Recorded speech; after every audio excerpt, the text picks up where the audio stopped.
नमस्ते,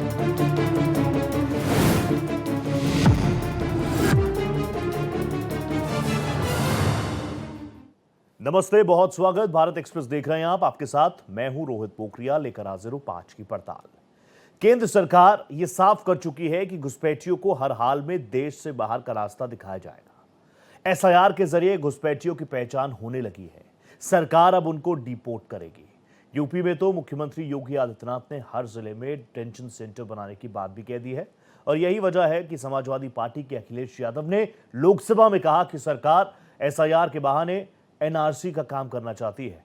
हालांकि चुनाव सुधारों पर बहस का जवाब देते हुए केंद्रीय गृह मंत्री अमित शाह ने ऐलान किया कि डिटेक्ट, डिलीट और डिपोर्ट ये सरकार की पॉलिसी है और रहेगी। यानी सरकार की मंशा बिल्कुल साफ है। देश के संसाधनों पर देश के नागरिकों का अधिकार होगा, ना कि घुसपैठियों का। इसी पर करेंगे एक सार्थक चर्चा। जुड़ेगा बड़ा पैनल। उससे पहले रिपोर्ट।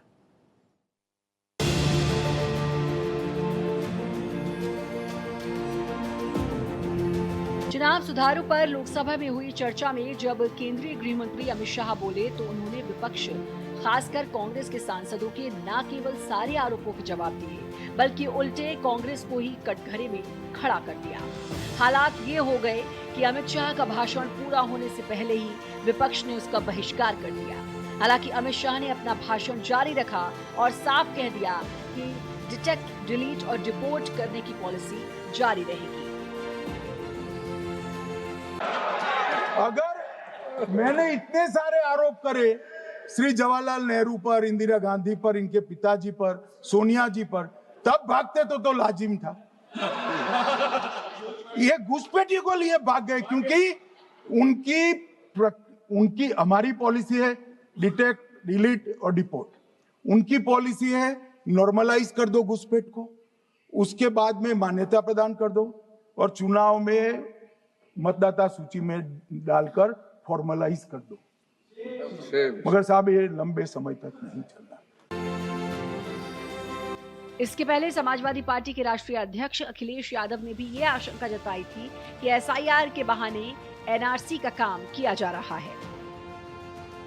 सुनने में आ रहा है यूपी में आधार ही को स्वीकार मान ही नहीं रहे हैं उसको। आधार जैसा कार्ड जिसमें सब कुछ डॉक्यूमेंटेड है, आपके फिंगर्स हैं, आपकी आई है, आपका पूरा डिटेल है, उसके बाद भी आप आधार को नहीं मान रहे। इसका मतलब ये एसआईआर नहीं है, ये अंदर ही अंदर एनआरसी वाला काम कर रहे हैं। क्योंकि हमने उत्तर प्रदेश में सुना है कि वहां के मुख्यमंत्री जी कह रहे हैं कि हम डिटेंशन सेंटर बना रहे हैं। वही एसआईआर में जिसका नाम नहीं, उसके लिए डिटेंशन सेंटर की जरूरत है। इसका मतलब अध्यक्ष महोदय, जो काम ये खुल के नहीं कर सकते थे एनआरसी, वो काम ये एसआईआर के बहाने कर रहे हैं। लोकसभा में अमित शाह के भाषण के दौरान विपक्ष ने लगातार टोका-टोकी जारी रखी, लेकिन जब उन्होंने जोरदार तरीके से अपनी दलीलें दी तो विपक्ष को बाहर निकलने में ही भलाई समझ आई।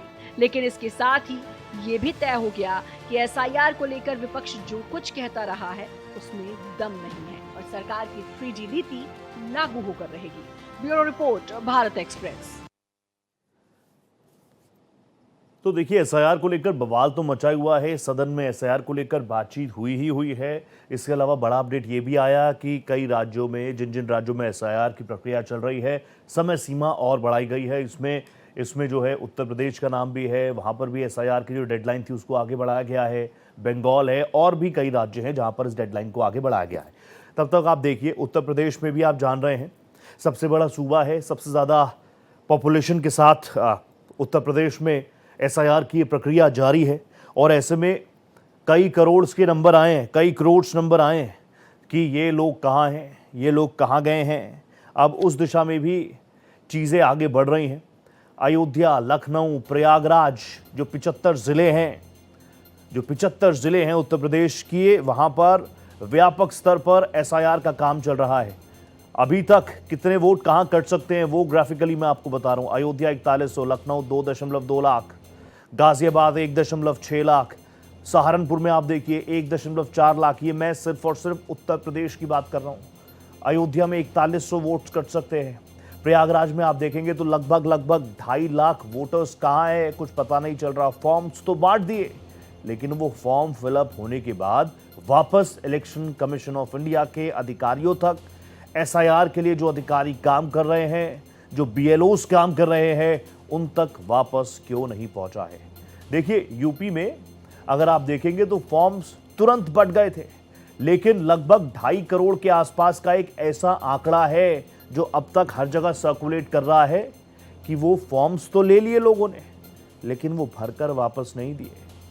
अब डिटेंशन सेंटर की बात जैसे ही योगी आदित्यनाथ ने की कि हम डिटेंशन सेंटर भी बनाएंगे, कितनी कैपेसिटी होगी वो भी मैं आपके सामने रख रहा हूं, कितनी लेयर्स की सिक्योरिटी उसमें होगी, उसमें 3 लेयर्स की सिक्योरिटी होंगी, उसमें पहरा केंद्रीय सुरक्षा बल देगा डिटेंशन सेंटर में।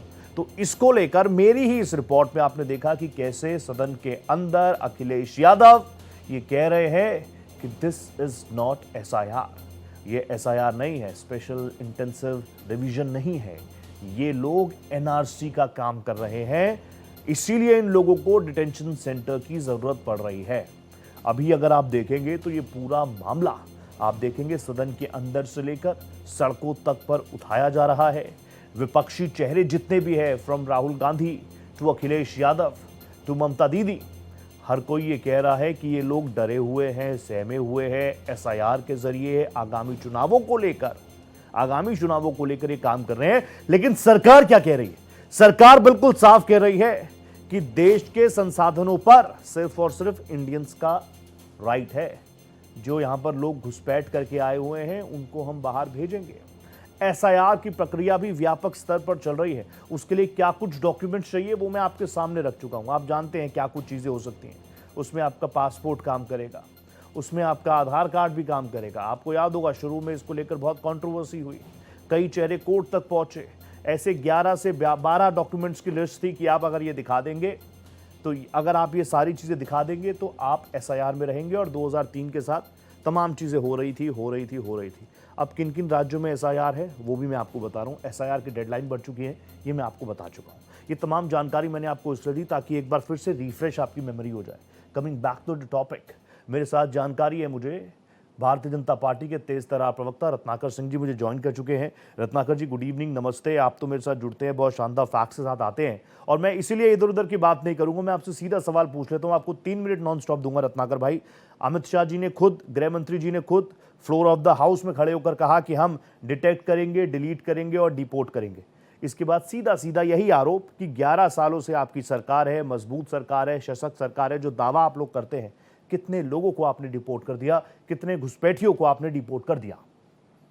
देखिए, जो प्रक्रिया चल रही है इस समय देश भर में, अभी उत्तर प्रदेश की भी बात कर लूं तो वहां पे ऑपरेशन टार्च चल रहा है जी। वहां पे हम जितने भी बांग्लादेशी हैं, रोहिंग्या मुसलमान हैं, जो हमारे यहाँ पे आकर के और अनधिकृत रूप से हमारे संसाधनों का उपभोग कर रहे हैं, उसको जो है हमको आइडेंटिफाई करना है और उनको इस देश से बाहर निकालना। एसआईआर एक अलग प्रक्रिया है और घुसपैठियों को बाहर निकालने की प्रक्रिया एक दूसरी है। बिल्कुल सही बात। एसआईआर प्रक्रिया जो है वो चुनावी लिस्ट को है शुद्धिकरण करने की प्रक्रिया है, जिसमें मृतक हो या फिर दूसरे राज्य में शिफ्ट हो चुके हो, इस तरह की प्रक्रिया है जिसमें वो लोग बाहर निकाले जाएंगे उस लिस्ट से। ठीक है। और ये जो प्रक्रिया है जिसमें घुसपैठियों को हम बाहर निकाल रहे हैं, ये निश्चित रूप से सभी राज्यों में कर रहे हैं, जितने भी राज्य हैं सभी राज्यों में कर रहे हैं। और एसआईआर की प्रक्रिया सिर्फ अभी 12 राज्यों में हो रही है, वो भी हम पूरे देश में करने वाले हैं। बिहार में भी तो हो चुका, अभी आपने देखा भी। तो कहना यह है कि अभी योगी जी ने एक पत्र लिखा था, उस पत्र में उन्होंने बहुत स्पष्ट रूप से लिखा था कि भाई देखिए, हमारे जो संसाधन है, उन संसाधनों का लाभ कोई बाहरी व्यक्ति क्यों ले?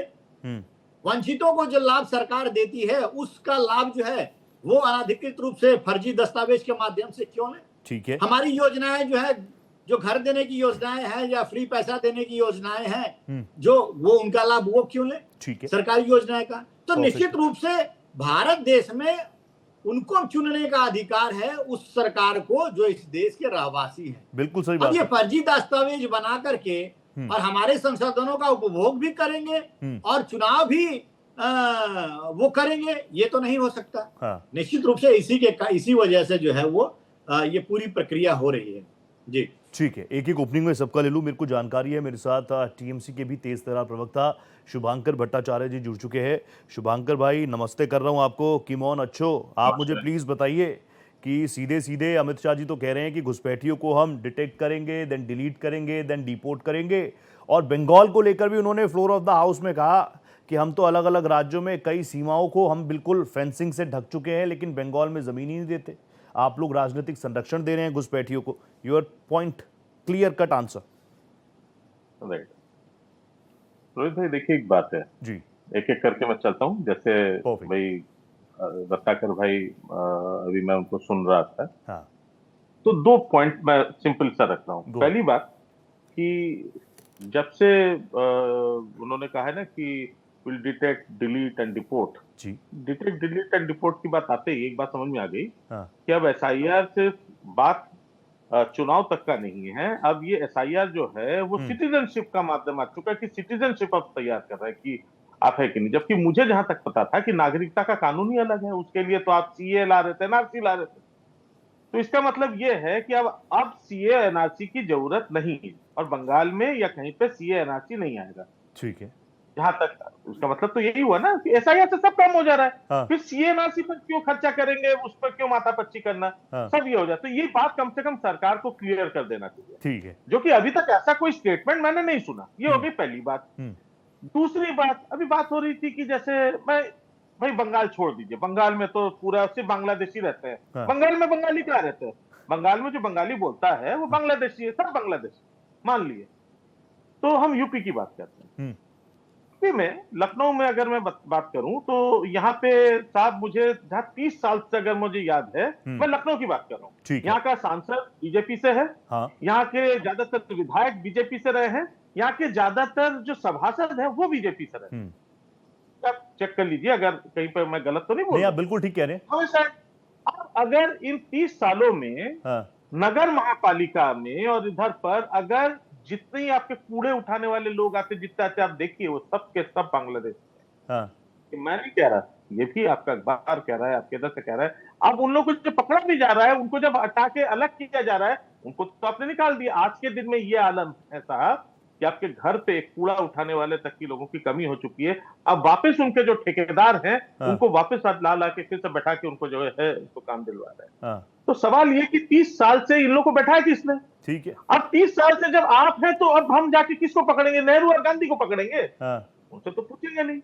भाई यहाँ लखनऊ की मैं बात कर रहा हूं, मैं बाहर की बात ही नहीं कर रहा। सही बात कर रहे हैं आप। हाँ, फिर एक बात है, यहाँ पे एक मैं सब दो राजाओं से लोग बहुत कतराते हैं। जितनी बार अगर नाम अगर कहीं पे आ गया तो सब बवाल, मुगल का कहीं पर नाम आ गया तो बवाल। हाँ। अकबर, अरे यहाँ पे एक अकबर नगर बसा था। अब साहब अकबर नगर बसा था तो पूरा अकबर नगर उजाड़ा गया। हाँ, अकबर नगर में जितने बैठे हुए थे, क्या वो रोहिंग्याई थे? ये एक प्रश्न चिन्ह है। नहीं थे।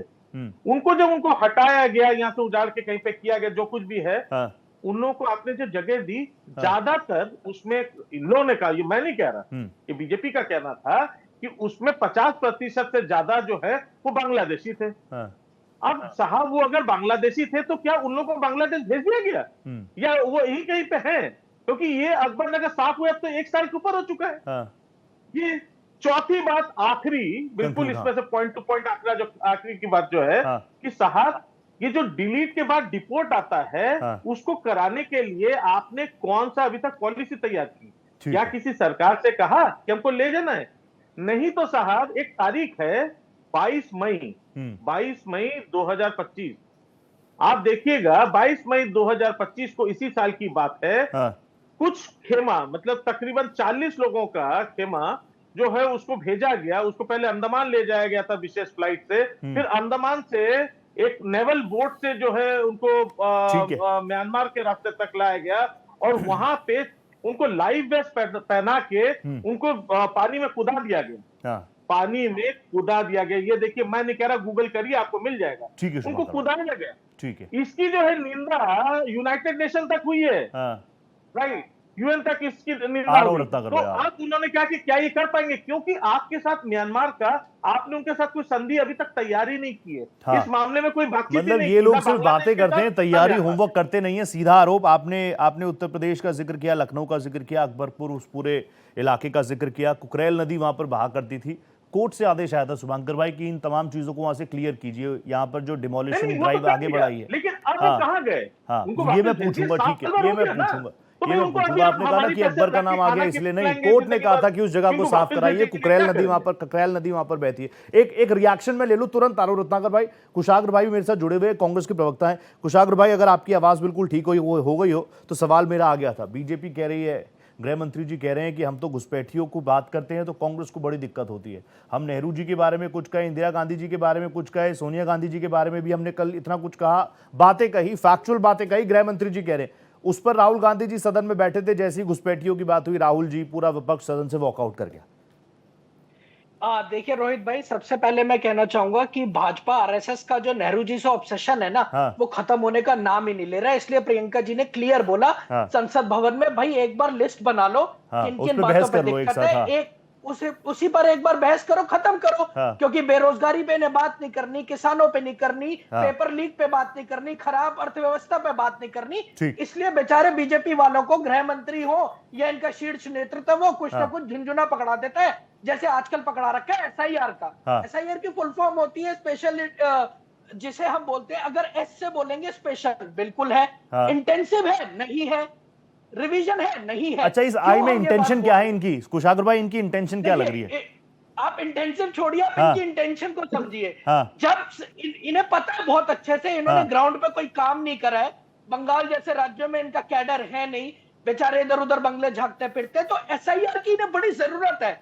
एसआईआर के नाम पे ये जिस तरीके से वोट चोरी को अंजाम दे रहे हैं और इलेक्शन कमीशन के साथ मिली भगत कर ये जिस तरीके से वोटर लिस्ट को और चीजों को मैनिपुलेट करके चुनाव अपने पक्ष में मोड़ते चले जा रहे हैं, उससे हमारे लोकतंत्र को बड़ा खतरा है। विपक्ष के, लोकसभा में नेता विपक्ष के जो है हमारे राहुल गांधी जी, देखिए उन्होंने 3 प्रेस कॉन्फ्रेंस करी। रोहित भाई, मैं आपसे पूछना चाहूंगा कि उन्होंने जो डेटा अपनी प्रेस कॉन्फ्रेंसेस में जारी करा, कोई राहुल जी ने अपने घर पे वो डेटा नहीं बनाया या मैंने कुछ बना के नहीं दिया, उन्हें जो डेटा इलेक्शन कमीशन से मिला उन्होंने उसको स्क्रूटिनाइज करा, एनालाइज करा। कुछ खामियां उसमें, बेहद गंभीर खामियां उस डेटा में मिली, जिसको उन्होंने देश के सामने रखा।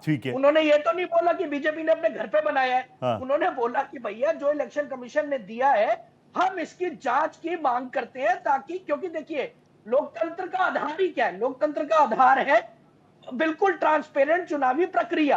अगर उस प्रक्रिया में ही धांधली निकलेगी, गलतियां निकलेंगी, तो ये कांग्रेस बीजेपी का नहीं पूरे देश का विषय बन जाता है। लेकिन कुशाग्र भाई, कल ही तो बोला, कल ही गृह मंत्री जी ने बोला कि कई राज्यों में हम लोग हारे हैं, विपक्ष में सबसे ज्यादा बैठने का एक्सपीरियंस किसी को है तो बीजेपी को है। और गृह मंत्री जी ने क्या कहा? तुरंत आ रहा हूं, दुबे जी भी नजर आ रहे हैं, रत्नाकर भाई तुरंत आ रहा हूं, लेकिन कुशाग्र भाई आप ही बोलिए। उन्होंने कहा जैसे लोग जीते हैं सब बढ़िया, जैसे हम लोग जीते हैं ये काऊ करते हैं। ये गृह मंत्री जी ने कल हाउस में कहा। देखिए रोहित भाई, देखिए प्लीज, हम सिलेक्टिव बात नहीं कर रहे हैं, हम कह रहे हैं कि पूरे देश में चुनावी प्रकरण और प्रक्रिया में पारदर्शिता आनी चाहिए, जिसके लिए इलेक्शन रिफॉर्म्स बेहद जरूरी है।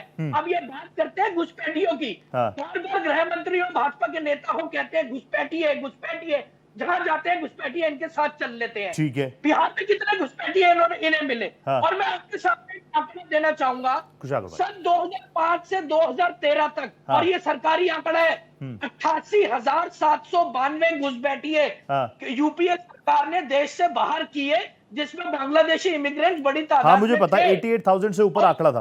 देखिए और एनडीए सरकार ने 2014 से 19 तक मात्र 2,500 घुसपैठियों की रिपोर्टिंग करी है, और जिसमें से भी मेजर जो घुसपैठिए निकले वो नेपाल से निकले।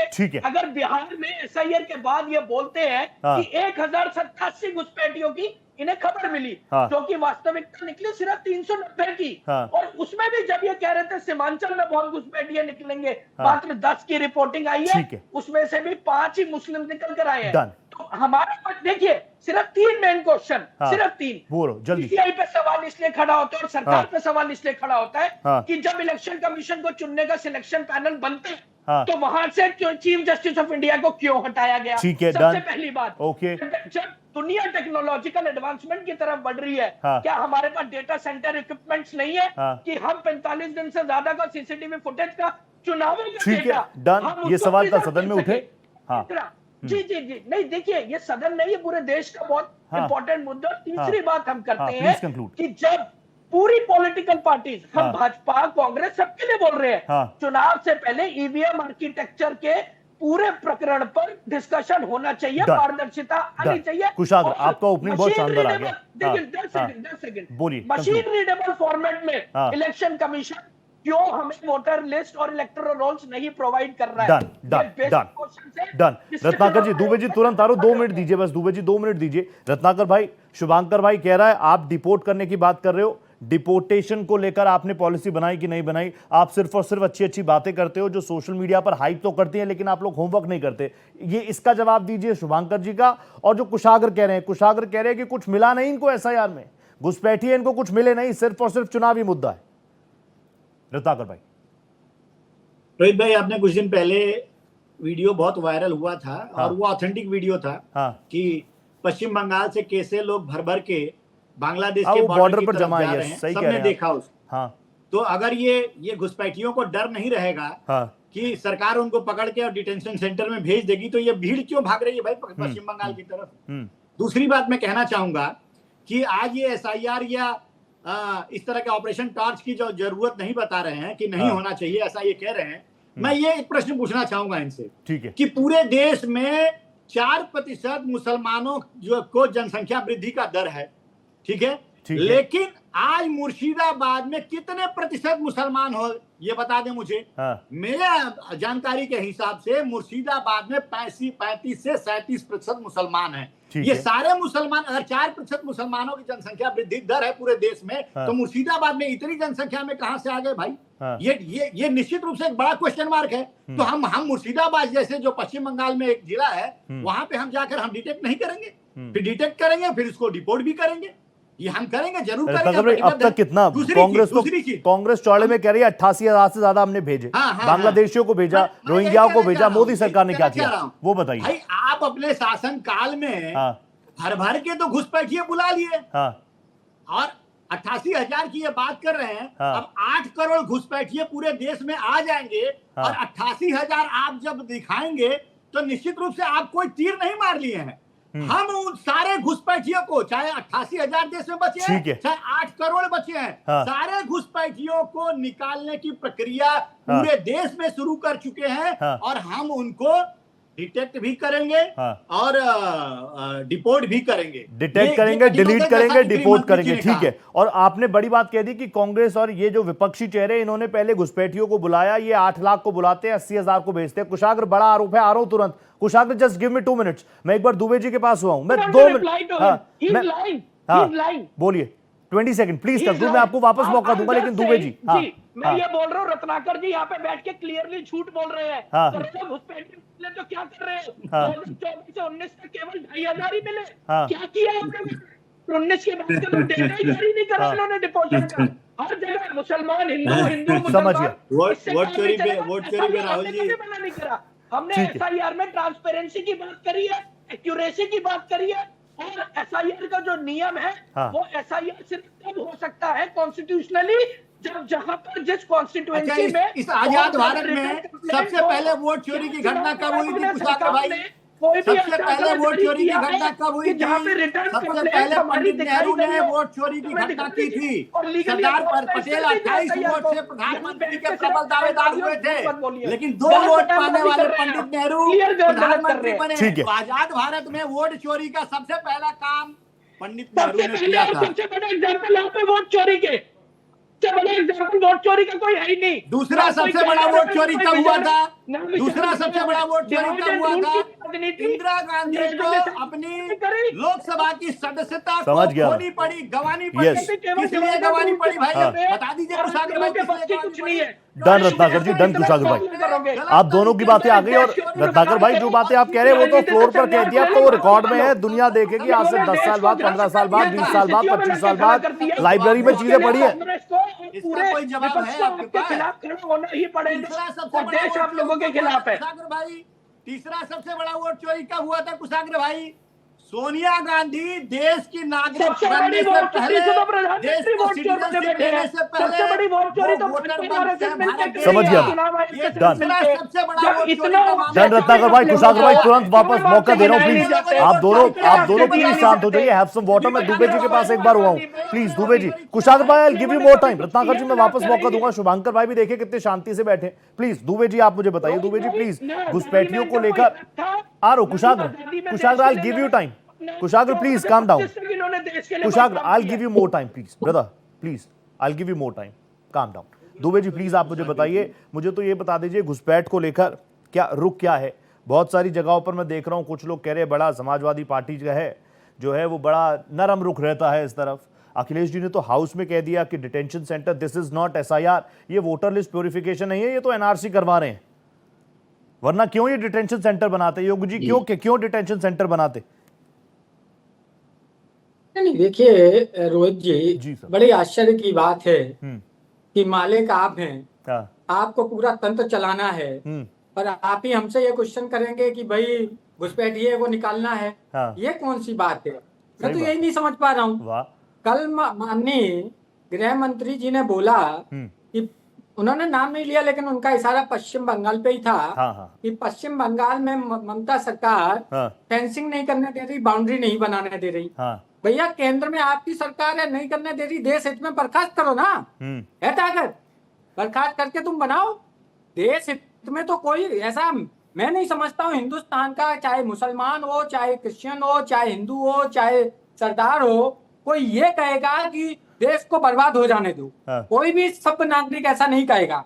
हाँ वो जरूर कहेंगे जो देश में अस्थायी तौर पे जो अमुक टाइम पे मीडिया भी दिखाती है कि रोहिंग्या आ गए, बांग्लादेशी आ गए, वो यहाँ व्यापार कर रहे हैं। तो भले ही थर्ड ग्रेड का व्यापार हो, तीसरे कैटेगरी का व्यापार हो, लेकिन आखिरकार रोजी रोटी तो हमारी ही छिन रही ना हिंदुस्तान के नागरिकों की।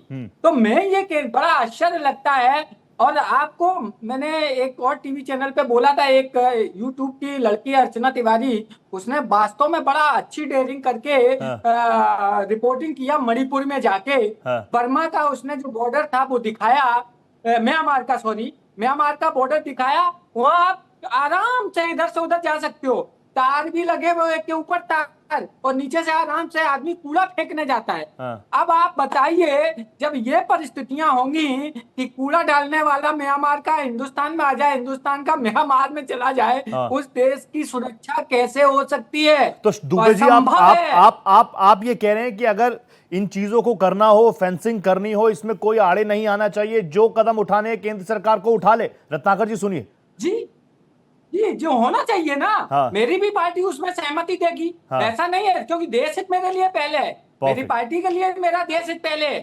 लेकिन एक चीज है, उसकी आड़ में जो वास्तव में यहाँ का नागरिक है उसको परेशान न किया जाए। ठीक है, उस तरीके से खोजबीन होनी चाहिए, उस तरीके से प्रक्रिया चालू होनी चाहिए जिसमें यहाँ का रहने वाले को डर ना सताए कि हमें भी निकाल दिया जाएगा। हमारे पास ये नहीं हो सकता है। आज बहुत से लोग, पुराने लोग जो हैं, वो आपके नहीं मालूम, लेकिन आपके पिताजी के पास हो सकता है 10th की मार्कशीट ना हो या एलसी ना हो, लिविंग सर्टिफिकेट स्कूल का। ऐसा हो सकता है, संभव है। लेकिन उनका बैकग्राउंड, उसको ऑप्शन देना चाहिए कि ये ऑप्शंस हैं भैया, इसमें से तो कुछ भी होना चाहिए। हाँ, कुछ में से कुछ होना चाहिए। जैसे अभी मैंने 2-3 दिन पहले शायद आपके न्यूज चैनल पे था, किस पे था, मैंने बताया था, अभी आधार कार्ड को अभी तक ये मानते थे कि वैलिड डॉक्यूमेंट्स है, लेकिन अब आधार कार्ड को भी ऐसी कैटेगरी में लाने वाले हैं कि आप बैंक अकाउंट में नहीं दे सकते, स्कूल में एडमिशन के लिए नहीं दे सकते, कॉलेज में एडमिशन के लिए। अच्छा, ये जानकारी है क्या आपके पास दुबे जी?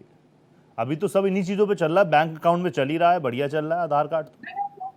पर 2 दिन पहले की न्यूज बता रहा हूँ, यूडीआई ने ऐसा पेपर में था, न्यूज में था कि वो विचार कर रहे कि इसको कंपलसरी ना किया जाए, इसको वहां ना दिया जाए। अब आप बताइए, तो आप कोई तो एक डॉक्यूमेंट ऐसा रखिए जिससे हमारे बच्चे ये ना बोले मेरे पास आधार कार्ड है और कल वो ऐसा कर दे तो बोलेगा तुम्हारे बाप के पास क्या है, वो बच्चा क्या बोलेगा? ठीक है, रत्नाकर जी जल्दी से रिएक्ट कर दीजिए। शुभांकर भाई तुरंत आ रहा हूं। रत्नाकर भाई आप क्या कर रहे हैं यार? हम यहाँ आपके साथ डिबेट कर रहे हैं, वो कह रहे हैं कि पता नहीं मेरे पिताजी के पास 10वीं का सर्टिफिकेट होगा कि नहीं होगा, कल हमारे बच्चे घूमते फिरेंगे कि आधार कार्ड वैलिड है कि नहीं है, ये सब कर रहे हैं क्या आप?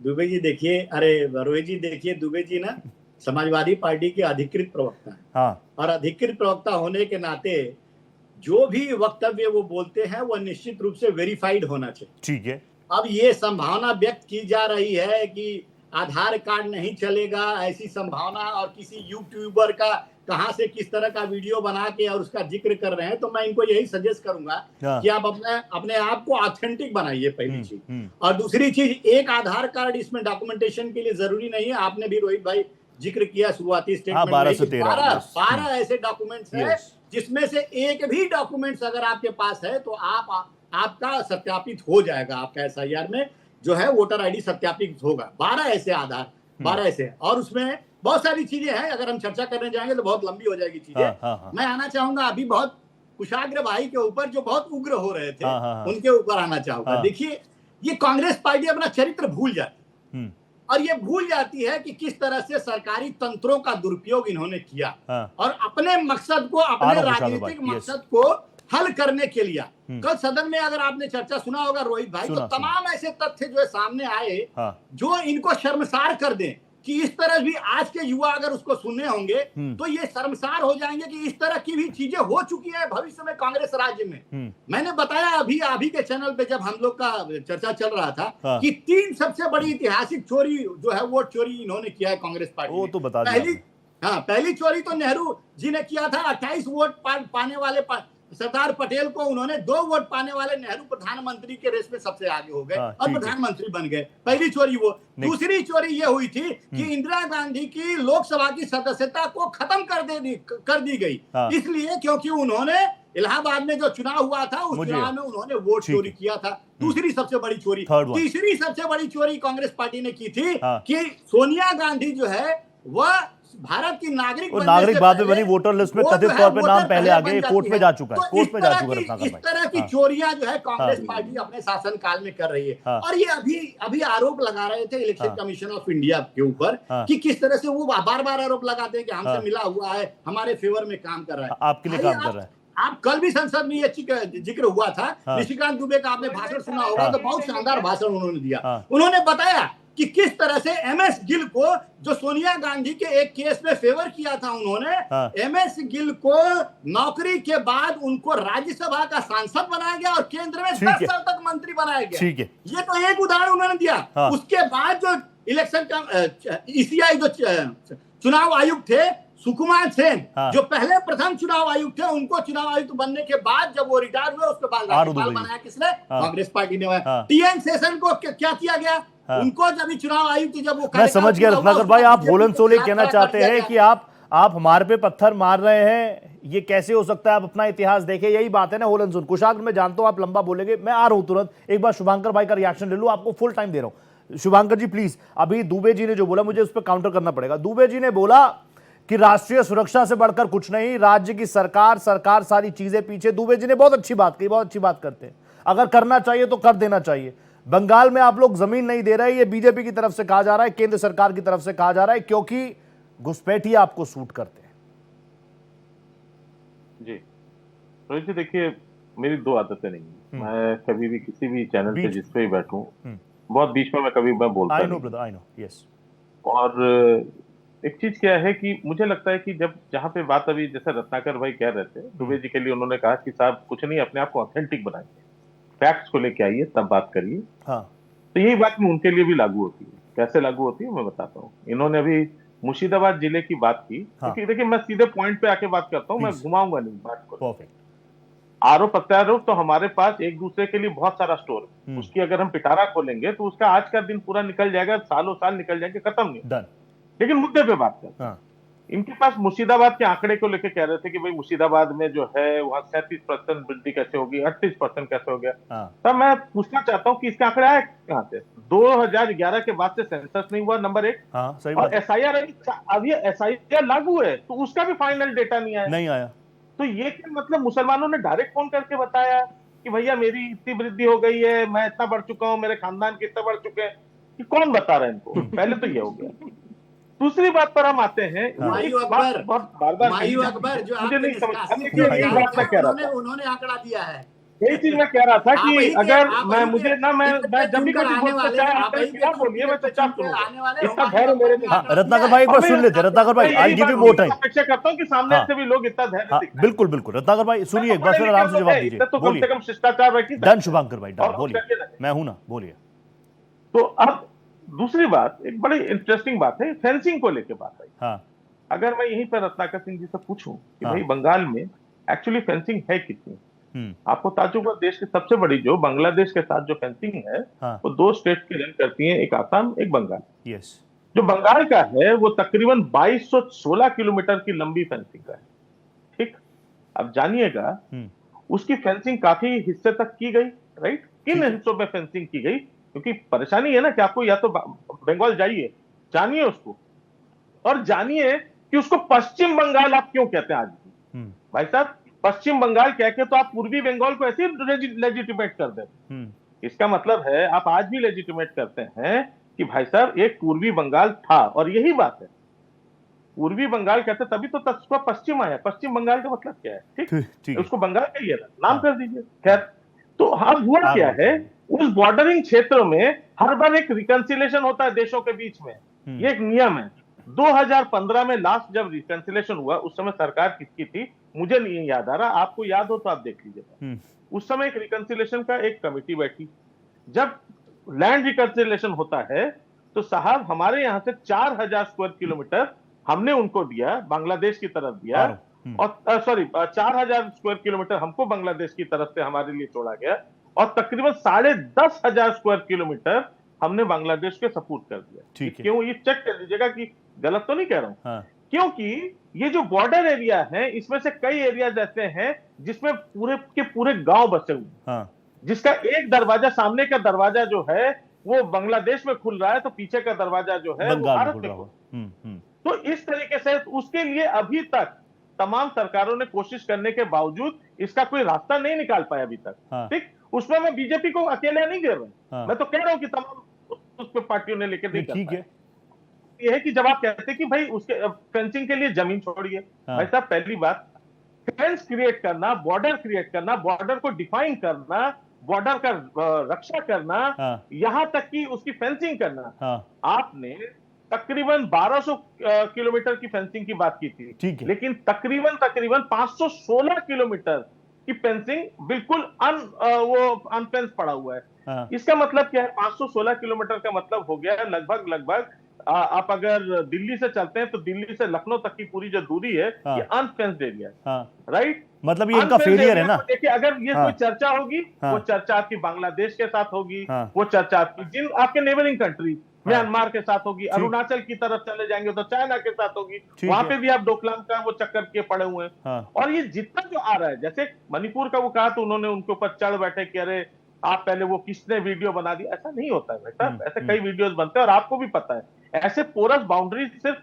आप बांग्लादेश और इसके साथ नहीं, नेपाल के साथ है। आप जरा थोड़ा सा गोरखपुर नहीं शुभंकर भाई, ये बातें तो आपकी ठीक है, फैक्चुअली बहुत स्ट्रांग है, कोई दिक्कत नहीं है इसमें, लेकिन आरोप फ्लोर ऑफ द हाउस से गृह मंत्री जी ने कहा कि आपकी सरकार के लोग, आपके प्रशासन के लोग जो घुसपैठ करते हैं उनका आधार कार्ड बनाने में मदद करते हैं, डॉक्यूमेंट्स बनाने में मदद करते हैं, उनको इसको धोना है, उनको इसको साफ करना है। एक बार हाउस में कहा कल, ये भी हंसी की बात ये है कि भाई साहब आधार पासपोर्ट और ये ठीक है ना, अगर मैं यहाँ पे योगी आदित्यनाथ जी के पास चला जाऊं और योगी आदित्यनाथ जी से ये कहूं कि साहब मेरा पासपोर्ट जो है रुका पड़ा हुआ है उसको बनवा दीजिए, तो सीएम साहब के लिखने पर भी पासपोर्ट ऑफिस का रिजीम नहीं बदल जाएगा। ठीक है, बिकॉज पासपोर्ट ऑफिस हुआ, ये आधार का ऑफिस होगा, ये होगा, this doesn't come under state regime. ठीक है, इस स्टेट के कानून के अंदर आता ही नहीं है। ठीक है, ये सारा काम इनका सिर्फ हवाई बातें हो रही हैं। रत्नाकर जी आरोप, एक मजेदार पॉइंट मैं आपको बता दूं, 30 सेकंड प्लीज कर शुभंकर भाई, आरोप रत्नाकर जी 30 सेकंड बोलिए शुभंकर भाई 30 सेकंड। नहीं ठीक है, मैं रत्नाकर भाई कुछ कहना चाह रहा हूं, मैं उनको पूरा टाइम दूंगा। ये अच्छी बात है, रत्नाकर भाई बोल दीजिए जल्दी से, चलिए उनके 30 सेकंड आपको दिए। Kushagra coming to you, 30 second दीजिए बस रत्नाकर जी। देखिए, अभी मुर्शिदाबाद के आंकड़े के बारे में बात कह रहे थे ये रोहित जी। मुर्शिदाबाद में अभी ममता बनर्जी ने इनके ही सांसद को, जो इनके ही टिकट से चुन के आए थे, हुमायूं अकबर, उन्होंने बताया कि मुर्शिदाबाद में 37% मुसलमान। आंकड़े कहां से मिले वो बताइए। अपने जो निष्कासित विधायक है उनसे पूछ लीजिएगा। बाबर हुमायूं आप उनसे ही पूछ लीजिएगा ना, आप ही के निष्कासित विधायक है ना वो, आप उनसे पूछ लीजिएगा तो बता देंगे। घर घर में देखेगा कितने मुसलमान हैं। अरे आपको बता देंगे। आप ही के लोग जब आंकड़े दे रहे हैं तो आप ही उसको झूठा मान रहे हैं। इसलिए झूठा मान रहे हैं क्योंकि आपने निष्कासित कर दिया है देश दुनिया को दिखाने के लिए। अब अगली बातें सुन लीजिए, आपने जो आरोप लगाया वो अभी ये कह रहे थे हो गया। चलिए और बताइए। शांति से सुन लीजिए, शांति सुन लीजिए। अभी हो गया ना, अभी आपने बोल लिया, अभी बोला कि डिस्टर्ब नहीं करेंगे। देखिए रोहित जी, क्या है ना, आज सबसे बड़ी प्रॉब्लम क्या है कि वैध मतदाता है वो आज एक भी आपको रोड पर नहीं मिलेंगे और कहेंगे कि मेरा वोट चोरी हो गया या मेरा नाम काट दिया गया। एक भी कहीं नहीं मिलेंगे। चाहे आप कोर्ट में भी अगर पिटीशन फाइल करने कोई नहीं गया, एक भी मतदाता नहीं गया कि मेरा वोट चोरी हुआ। ठीक है, लेकिन जनता जो है वो वोट चोरी जानती है कि नहीं हुई है। परेशान जनता नहीं है। परेशान आज टीएमसी के और समाजवादी पार्टी के और कांग्रेस के जैसे लोग, नेता लोग हैं। क्यों परेशान हैं भाई? क्योंकि मालूम है इनको कि ये जो है विदेशी जो नागरिक है यहाँ पे, उनका इन्होंने जो अवैध रूप से जी, बढ़िया। देखिए आप बोल रहे हैं तीनों जो मेरे बाकी पैनलिस्ट है वो मुस्कुरा रहे हैं। हाँ, अभी वो पकड़े और आप और इनका सागर जी, आप देखिए खुद गृह मंत्री जी कल कह चुके हैं। मैं तो बार बार उनकी बातें, कल जो उन्होंने सदन में बात रखी, कहा लिस्ट नहीं हो कि पुरानी हो, कांग्रेस की सरकार आनी नहीं है। रत्नाकर भाई बिल्कुल, देखिए वो कह रहे हैं ना, कॉन्फिडेंस इसीलिए तो है क्योंकि ईसी में सब सेट है। अभी रोहित जी मुझे समय दीजिएगा, मैं अपने तथ्यों को रख लेता हूँ। देखिए ये बार बार अभी दुबे जी की ही पार्टी के अखिलेश यादव कह रहे थे कि ईवीएम जो है वो नहीं होना चाहिए। लोग जो है उसका बहुत विरोध करते हैं और उसमें शंका है। तो आप भाई, जब चुनाव, कल भी ये सारी चीजें संसद में चर्चा हो चुकी है। आप जब कहीं पे भी चुनाव जीतते हैं, ईवीएम जो है 2004 से फुल फ्लेज में लोकसभा के चुनाव में इस्तेमाल हुआ। उसके पहले भी केरल में और तमाम जगह, छोटे छोटे जगह में ट्रायल एंड एरर बेसिस के रूप में इस्तेमाल हुआ था। लेकिन 2004 में जब आप चुनाव जीतते हैं कांग्रेस पार्टी ईवीएम के माध्यम से, तो सब बढ़िया है भाई। 2009 में जब चुनाव जीतते हैं ईवीएम के माध्यम से, तो सब बढ़िया है भाई। लेकिन 2014 में जब भारतीय जनता पार्टी चुनाव जीतती है, तब ये वोट चोरी कहाँ आ जाता है भाई? तब तो आपकी सरकार थी, तब तो हमारा कोई प्रशासन और हमने कोई इलेक्शन कमीशन ऑफ इंडिया, कोई चुनाव आयुक्त को कोई बैठाया नहीं था। ठीक है रत्नाकर भाई, तो आप जो ये आरोप लगाते हैं, जहां जहां पे ये जीतते हैं वहां इस्तीफा तो मैंने बात पूछने कुशाग्र से, लेकिन जहां पे हारते हैं वहां पे वोट चोरी का इल्जाम लगाते हैं। उन्होंने काम सिलेक्टिव नहीं है। कुशाग्र प्लीज, आपने तो आंकड़ा दे ही दिया, लगातार वो आंकड़े आप दे ही रहे हैं कि जब हमारी सरकार थी 88,000 घुसपैठियों को बाहर का रास्ता दिखाया। यानी कांग्रेस की पॉलिसी बिल्कुल साफ है, घुसपैठिया देश में नहीं होना चाहिए। और ये सरकार भी अगर इस दिशा में काम करे, बिल्कुल इनकी ईमानदारी हो उस दिशा में भी, तो कांग्रेस को साथ आना चाहिए। गलत तो नहीं कह रहा कुछ? देखिए रोहित भाई जी, मैं सिलसिलेवार तरीके से इनकी बात का जवाब देना चाहूंगा। इन्होंने बात करी नेहरू जी की वोट चोरी की। इनकी कोई हैसियत नहीं है भाजपा आरएसएस की नेहरू जी के बारे में बात करने की। जितने साल प्रधानमंत्री को प्रधानमंत्री बने हुए नहीं हुए ना मोदी जी को, उससे ज्यादा नेहरू जी ने देश के लिए जेल में बिता दिए थे। और जब क्विट इंडिया मूवमेंट की बात चल रही थी, तो इतिहास बताने की जरूरत नहीं है। ये लोग अंग्रेजों की किस तरह हिंदू महासभा वाले मुस्लिम लीग के साथ मिलकर सरकार चला रहे थे और अंग्रेजों के लिए भर्तियां कर रहे थे। तो इनके पास नैतिक अधिकार नहीं है इतिहास में जाने का। कल ही खुलेगी तो ये मुंह दिखाने लायक नहीं रहेंगे। बात आती है उसके बाद इंदिरा गांधी जी की बात करी। पूरे देश ने देखा किस तरह इंदिरा गांधी जैसा प्रधानमंत्री आया और उसने दुनिया की ज्योग्राफी बदल दी। बांग्लादेश घुसपैठियों का रोना नहीं रोया, उन्होंने बिल्कुल दो टुकड़े कर दिए बांग्लादेश के। देश का, पूरी दुनिया का भूगोल बदल दिया। सोनिया गांधी जी के खिलाफ एक याचिका दर्ज होती है सितंबर 2025 में कि उन्होंने चुनाव से अपनी नागरिकता से पहले वोट डाला। मजिस्ट्रेट कोर्ट उसको डिनाई कर देता है, कैंसिल कर देता है, क्योंकि कोई केस नहीं मिलता, कोई प्रूफ नहीं मिलता फ्रॉड से रिलेटेड। और मैं ये दावा करता हूं आरएसएस बीजेपी का कोई भी एक इंसान आ जाए, कोई इनका नेता निकल कर आ जाए और प्रूफ दिखा दे, ठोस प्रूफ दे दे कि उन्होंने नागरिकता से पहले वोट डाला है, सिर्फ भ्रमित करने वाली बात है। क्योंकि गांधी परिवार और पंडित नेहरू से इनका इतना ऑब्सेशन है कि ये अपना करा हुआ काम तक नहीं बता पाते, केवल इधर उधर की बातें करते हैं। अब मैं इनकी आता हूं बात वोट चोरी के ऊपर। वोट चोरी कौन कर रहा है? 14 से लेकर आज 12 साल सरकार में हो चुके हैं। मैं 3 महत्वपूर्ण बातें बताना चाहूंगा इलेक्शन कमीशन पर संदेह क्यों होता है। राहुल गांधी जी 3 प्रेस कॉन्फ्रेंस करते हैं, वो डेटा निकाल कर लाते हैं, इलेक्शन कमीशन से मिला हुआ डेटा स्क्रूटनाइज होता है, एनालाइज होता है, उसमें दिखाया जाता है कि एक ब्राजीलियन मॉडल जिसका 22 बार फोटो निकल कर आता है। हरियाणा के चुनाव में एक ही महिला का एक कॉन्स्टिट्यूएंसी में 200 बार नाम आता है। क्यों हमने ये आरोप क्या बीजेपी पे लगाए? हमने आरोप लगाए इलेक्शन कमीशन पे। हमारे सवाल है इलेक्शन कमीशन ऑफ इंडिया से। 2009 में जब यूपीए 2 आई थी तब इन्होंने, अडवाणी जी ने और सबने भर के आरोप लगाए थे यूपीए पे। हमने पारदर्शिता दिखाई, ईवीएम आर्किटेक्चर की जांच होने दी, तब इन्हें संतुष्टि मिली और उसके बाद चीजें आगे बढ़ी। हम इनसे मांग करते हैं क्यों मशीन रीडेबल फॉर्मेट में डेटा नहीं मिलता? क्यों आजाद भारत में पहली बार ऐसा कानून लाया जाता है कि ऑन गोइंग इलेक्शन कमिश्नर को के ऊपर कोई भी केस नहीं किया जा सकता? क्यों ये इम्यूनिटी उन्हें तोहफे में दे दी जाती है? ये बात करते हैं representation of public act, RPA 1950 के एक सेक्शन है 21/3 का, जिसके तहत ये बोला जाता है कि एसआईआर जो है उसको लीगल अथॉरिटी नहीं है state wide across the states करने की। एसआईआर तब होता है जब जिस कॉन्स्टिट्यूएंसी लेवल पे बहुत सारे कंप्लेंट्स हो, ऑब्जेक्शंस हो, तब हो। क्या इलेक्शन कमीशन ने कोई भी ऐसा रिटर्न रिकॉर्ड पब्लिश किया कि किसी कॉन्स्टिट्यूएंसी, किसी स्टेट से अपार कंप्लेंट्स आई है? और दूसरी बात, ये बात करते हैं घुसपैठियों की। आज तक घुसपैठिए कौन 300 किलो आरडीएक्स पुलवामा में लेकर आया था? आज तक कुछ घुसपैठियों का कुछ पता नहीं लग पाया, केस अनसॉल्व्ड है। दिल्ली में ब्लास्ट हो जाता है, कोई अभी तक क्या उसका रिजल्ट निकल कर आया? अभी तक कोई ताजा खबरें हमारे पास नहीं आई हैं। और दूसरी बात नियत और उसमें सवाल है, बिहार में इन्होंने शोर मचाया घुसपैठिए। आज तक चुनाव आयोग जवाब नहीं दे पाया कितने घुसपैठिए मिले। भाजपा में गृह मंत्री संसद में जवाब नहीं दे पाए कितने घुसपैठिए। भाई ये सारी तो प्रॉब्लम है, मुझे सॉल्यूशन बताइए। देखिए सॉल्यूशन बताइए। आप कह रहे हैं कि उन्होंने शोर मचाया, घुसपैठिया। आप लोगों ने भी तो शोर मचाया, वोट चोरी। सरकार तो उनकी बन गई, हम तो आज भी शोर मचा रहे हैं। सरकार तो उनकी बन गई, बदलोगे कैसे इसको? देखिए सॉल्यूशन, देखिए मैं सॉल्यूशन की ही बात कर रहा हूँ। इलेक्शन रिफॉर्म्स क्यों जरूरी है, सॉल्यूशन क्या है?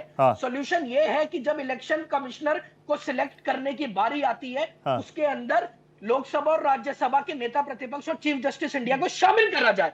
आज जब हम टेक्नोलॉजिकल एडवांसमेंट की तरफ दुनिया बढ़ रही है, नेहरू के समय था क्या, इंदिरा गांधी के समय था क्या? सुनिए, अरे नेहरू जी अभी आपको सपने में आएंगे, बाद में बात करना। और CBI chief justice of India को इंक्लूड करा जाए पैनल में। और दूसरी बात ये कानून वापस लिया जाए जहां पे इलेक्शन कमिश्नर को इम्यूनिटी तोहफे में दी गई है। क्यों नहीं जांच होनी चाहिए? अगर कोई सरकारी अधिकारी या सरकारी इंस्टीट्यूशन कुछ गलत कर रहा है या उस पर संदेह है तो उसकी जांच क्यों नहीं होनी चाहिए? क्या ये लोकतांत्रिक व्यवस्था का हिस्सा नहीं है? और हम ये नहीं कर रहे, हम एसआईआर के खिलाफ है। हम उसको पारदर्शी बनाने की बात करते हैं। अब आपने इनको ज्यादा समझ, संविधान के तहत मानने की बात करते हैं। इसलिए हम कहते हैं कि सरकार वोट चोरी कर रही है क्योंकि इलेक्शन कमीशन को ये सेफ पैसेज दे रहे हैं। सत्ता पक्ष के गिफ्ट में इलेक्शन कमीशन बने हैं तो उनकी भी मजबूरी बन जाती होगी सत्ता पक्ष का साथ देना। क्योंकि जिस पैनल में रत्नाकर जी प्लीज रिएक्ट नाउ। रत्नाकर जी एक के बाद एक कई आरोप लगा दिए। कुशाग्र जी उनसे जवाब ले लूं जरा, बताइए। कि 2 लोग जब पहली चीज रोहित भाई जल्दी हाँ, ये कांग्रेस वाले जो है ना, ये व्हाट्सएप यूनिवर्सिटी के ज्ञानी होते हैं। और ये मुस्लिम लीग के साथ जरा ये बता देंगे मुझे, प्रूफ दिखा देंगे कभी कि पश्चिम बंगाल में मुस्लिम लीग के साथ कभी सरकार बनाया है भारतीय जनता पार्टी ने या जनसंघ ने, ये दिखा देंगे वहां की बात करते हैं आप लोगों। अरे भाई साहब, अरे रुकिए, व्हाट्सएप ज्ञान मत दीजिए, व्हाट्सएप ज्ञान मत दीजिए, व्हाट्सएप ज्ञान आज आपको व्हाट्सएप ज्ञान जल्दी बोलिए।